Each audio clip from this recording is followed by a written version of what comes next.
Welcome to Truth Behind History. Today we are diving into a powerful and often misunderstood phenomenon: why students protest. Now let's start with a question. Why is it that time and again, across continents and decades, it's young people, students, who stand up, sit in, walk out, or raise their voices when society hits a moral crossroads? Are they just idealistic, naive, or do they see something that the rest of the world has chosen to ignore? Student protest isn't just about yelling slogans in a quad or waving signs outside the administration building. At its core, it's a civic act, a deliberate challenge to institutional power. Students step into the public arena not just to be heard, but to demand change. And these actions? They're almost always tied to something bigger, something moral, political, or cultural that simmered just beneath the surface for too long. But here's the key insight we're going to explore. Student protests don't just pop up randomly. They emerge when three forces collide: state violence, moral contradiction, and institutional complicity. That's our framework. That's the thesis. When the state uses force, when the moral fabric begins to fray,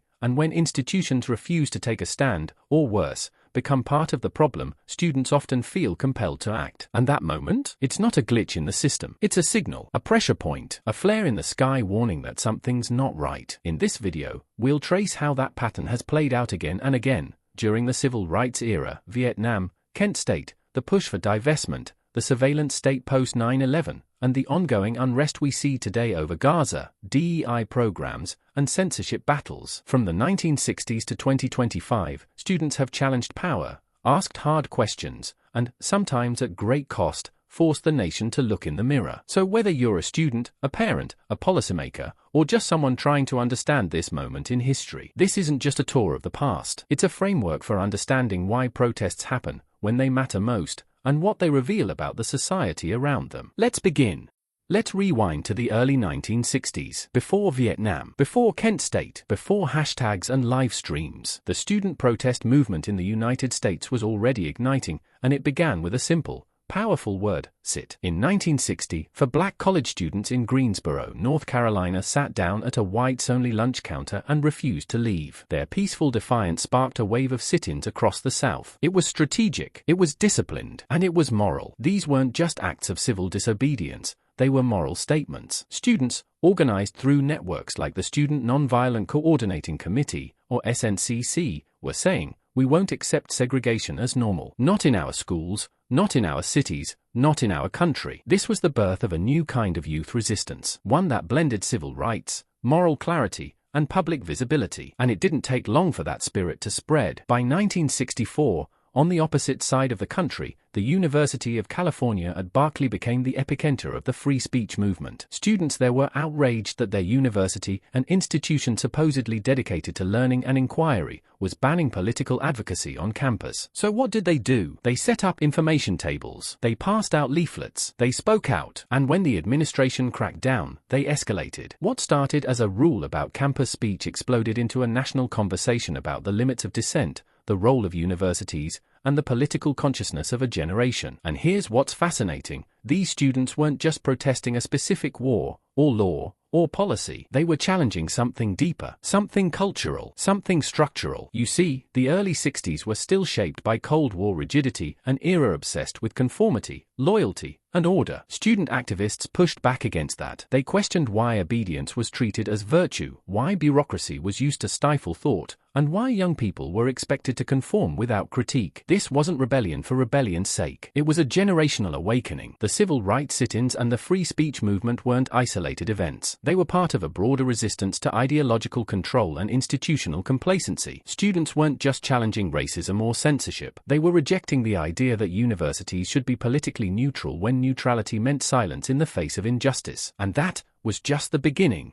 By the mid-1960s, the student protest movement was no longer just about civil rights or free speech. It had evolved, grown louder, more urgent, and at the heart of this transformation was one word: Vietnam. The Vietnam War wasn't just another overseas conflict, it was the backdrop of a generational crisis, a war many believed was based on shaky logic, imperial ambition, and catastrophic moral failure. And it was young Americans, students, who were being drafted to fight it. So what did they do? They turned their classrooms into arenas of dissent. One of the earliest and most influential groups was Students for a Democratic Society, or SDS. They pioneered a tactic known as the teach-in. Imagine this: instead of cancelling class, professors and students would gather late into the night, sometimes in dorms, lecture halls, even gyms, to learn about the war, debate its purpose, and expose the political machinery behind it. These weren't rants, they were mini-educations, public, participatory, and driven by moral urgency. But it didn't stop there. As the war escalated, so did the resistance. Students began burning their draft cards, a bold and illegal act that symbolized rejection of the state's demand for obedience. These weren't just symbolic gestures, they were acts of civil disobedience that invited real consequences: arrest, expulsion, or worse. Television played a powerful role too. For the first time, Americans were watching the war unfold in real time. Grainy footage of bombings, massacres, and body bags began to clash with official government statements. And that contradiction, the dissonance between what people were told and what they could see, fueled the outrage. But with protest came pushback. Serious pushback. The federal government didn't just shrug its shoulders and move on. It launched a campaign of surveillance and repression. Students were watched,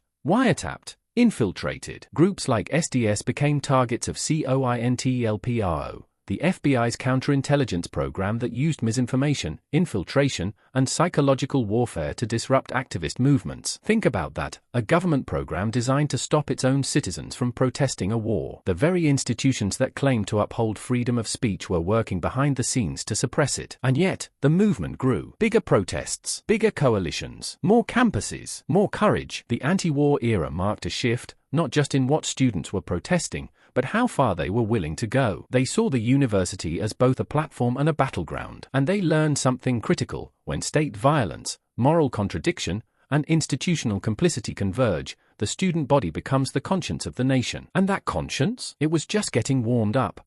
By 1970, student protests had reached a boiling point. The Vietnam War was still raging, the draft still looming, and campuses across the country had become centers of resistance. But then came a moment that shattered illusions, and shocked the nation into asking just how far the state was willing to go to silence dissent. May 4, 1970, Kent State University. On that day, during a student protest against the U.S. invasion of Cambodia, the Ohio National Guard opened fire on unarmed students. 4 were killed, 9 were wounded. Some of them weren't even part of the protest. They were just walking to class. Let that sink in. American troops, on American soil, killed American students for protesting an American war. This was no longer just about signs and speeches. This was state violence, in broad daylight, in the heart of a college campus. The reaction was immediate and massive. Over 400 campuses erupted in strikes. Dorms emptied. Classrooms fell silent. Students and even faculty walked out. It was one of the largest waves of campus protest in U.S. history, and for the first time, we saw a powerful surge of student-worker solidarity. It wasn't just about youth anymore.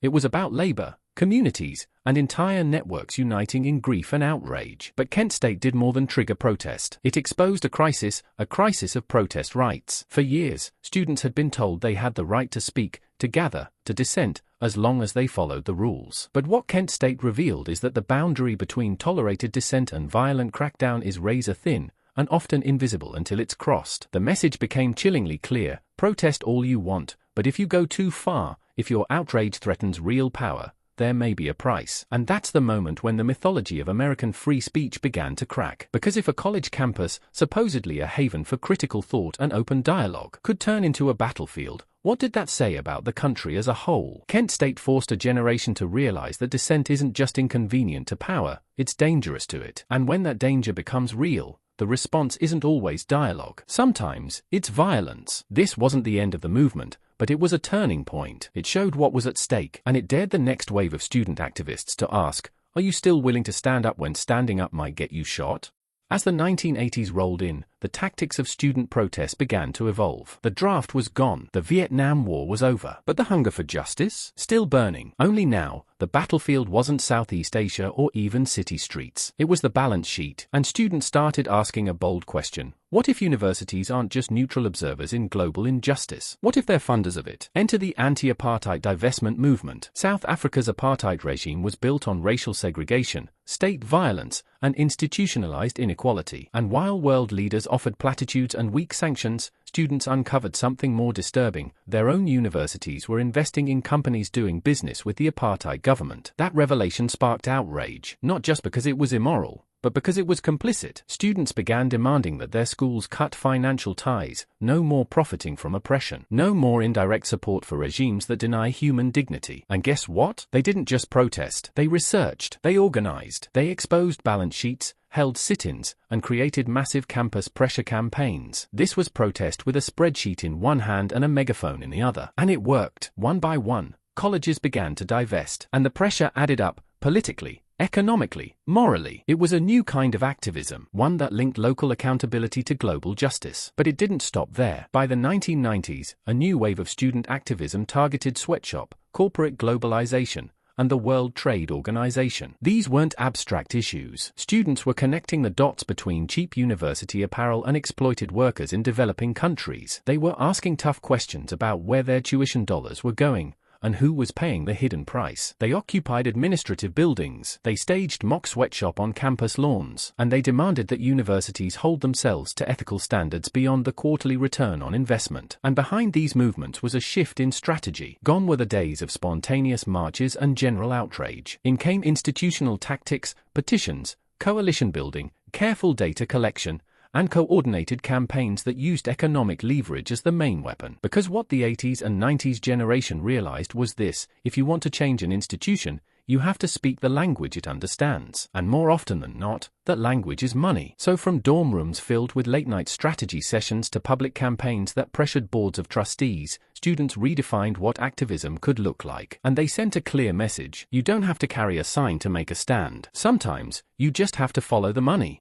The year is 2001, and in a single morning, the world changes. After the attacks on September 11th, the United States launched the war on terror. But while bombs were dropping overseas, something quieter, and in many ways more insidious, was happening at home. Protest didn't disappear, it went under surveillance. The Patriot Act opened the door for massive government scrutiny. On the surface, it was about national security. But beneath that, a new level of control. Muslim students, Arab American activists, and anyone with ties to leftist movements found themselves flagged, watched, and catalogued. Think about that. Political dissent, once seen as patriotic, even necessary, was now viewed through the lens of suspicion. Students were being monitored not for what they did, but for what they believed. And that surveillance left a chilling message on campus: speak too loudly, and someone might be listening. But even under that pressure, the student movement didn't die. It transformed. By the 2010s, the center of gravity shifted again, this time toward identity-based movements. Black Lives Matter, Me Too. These weren't just about policy or geopolitics. They were about lived experience, about who gets heard, about who gets believed. And students were right at the heart of it. They protested racial profiling on campus. They demanded action against sexual harassment. They called out curriculum gaps, faculty bias,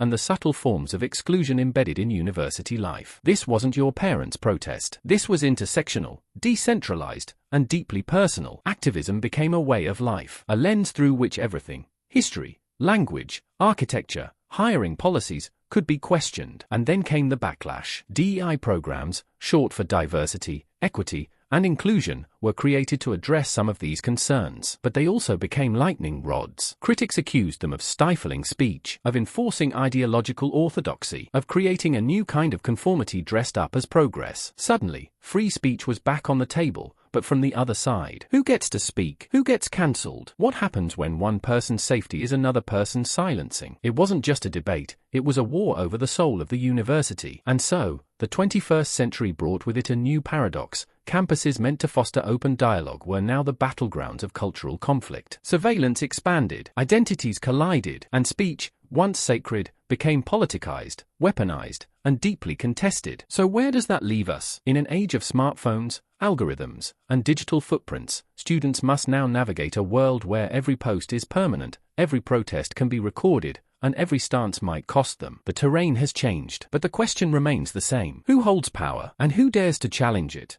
The year is 2001, and in a single morning, the world changes. After the attacks on September 11th, the United States launched the war on terror. But while bombs were dropping overseas, something quieter, and in many ways more insidious, was happening at home. Protest didn't disappear. It went under surveillance. The Patriot Act opened the door for massive government scrutiny. On the surface, it was about national security. But beneath that, a new level of control. Muslim students, Arab American activists, and anyone with ties to leftist movements found themselves flagged, watched, and catalogued. Think about that. Political dissent, once seen as patriotic, even necessary, was now viewed through the lens of suspicion. Students were being monitored not for what they did, but for what they believed. And that surveillance left a chilling message on campus: speak too loudly, and someone might be listening. But even under that pressure, the student movement didn't die. It transformed. By the 2010s, the center of gravity shifted again, this time toward identity-based movements. Black Lives Matter, Me Too. These weren't just about policy or geopolitics. They were about lived experience, about who gets heard, about who gets believed. And students were right at the heart of it. They protested racial profiling on campus. They demanded action against sexual harassment. They called out curriculum gaps, faculty bias,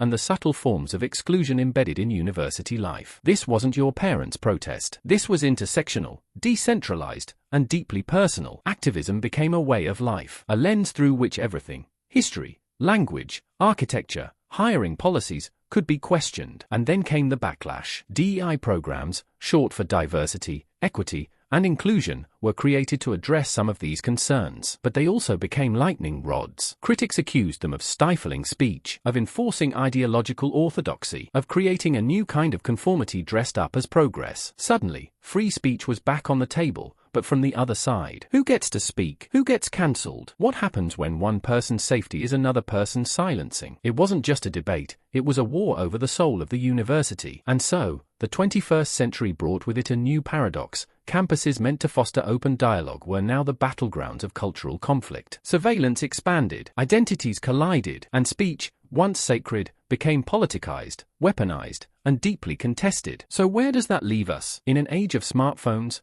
algorithms, and digital footprints, students must now navigate a world where every post is permanent, every protest can be recorded, and every stance might cost them. The terrain has changed, but the question remains the same. Who holds power, and who dares to challenge it?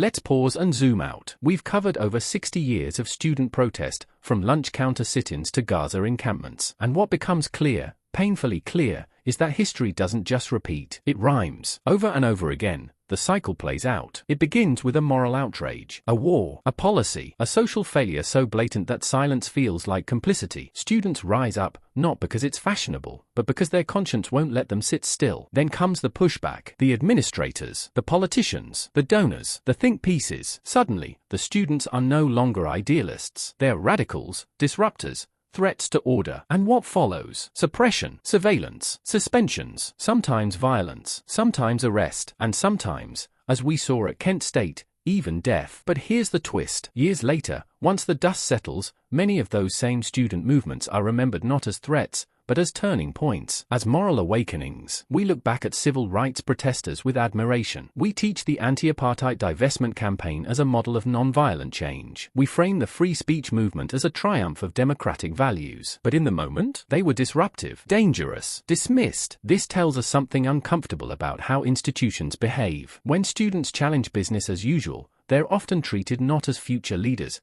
but as liabilities. And that's not because institutions are evil, it's because institutions are incentivized to protect themselves, their reputation, their funding, their hierarchy. In moments of crisis, ideals like free speech, moral clarity, and justice are often weighed against one thing: institutional stability. And when those clash, guess which side usually wins? That's why dissent often feels like screaming into the wind. Because you're not just up against people, you're up against systems. Systems built to absorb pressure without shifting. Systems that reward delay, deflection, and control. But, and this is crucial, student protest doesn't need to win overnight to make an impact, because it shifts the narrative. It raises the cost of silence. It forces institutions to justify the unjustifiable, to reckon with their values, and eventually, to change. So if history teaches us anything, it's this: when students protest, it's rarely convenient, it's rarely welcomed, and it's never easy. But it is, more often than not, the spark that lights the fire of long overdue change. So now we're left with the question at the heart of it all. Are students the moral conscience of a nation? They don't hold office. They don't control the media. They don't write the laws or sign the checks. And yet, time and time again, it's students who stand up first, who speak when others whisper, who risk the grade, the job offer, even their safety, to call out what feels wrong. Why? Because students haven't yet been fully absorbed into the system. They haven't been worn down by compromise. They still believe that the world can, and should, be better. That courage matters more than comfort. That silence isn't neutral, it's permission. But being the conscience of a nation comes with a cost. Their voices are often dismissed, labeled naive, too emotional, too radical, too loud. And yet, those very same voices often end up shaping how we understand our past. We remember the sit-ins, the teach-ins, the encampments, not because they were easy, but because they were necessary. Still, the danger remains. In a world where censorship is rebranded as moderation, where economic interests disguise themselves as neutrality, and where institutional memory fades fast, protest is easy to ignore until it's too loud to silence. And that's why your voice, yes, yours, still matters. If you've ever wondered whether protest makes a difference, whether students are just wasting time, or whether institutions ever truly listen, look back through history. The evidence speaks for itself. Students don't always win, but they do change the terms of the debate. And sometimes, that's where real change begins. So if this resonated with you, don't just scroll on. Like, comment, and subscribe to Truth Behind History for more videos that challenge the official story and uncover the deeper forces behind the headlines. And if you want to dive even deeper into the forgotten, the censored, and the rewritten, check out my book, History They Tried to Erase. The link is in the description. And if you're the kind of person who still believes that asking hard questions is worth the risk, you're in the right place. Thanks for watching. And remember, history isn't just something that happened. It's something we're still writing.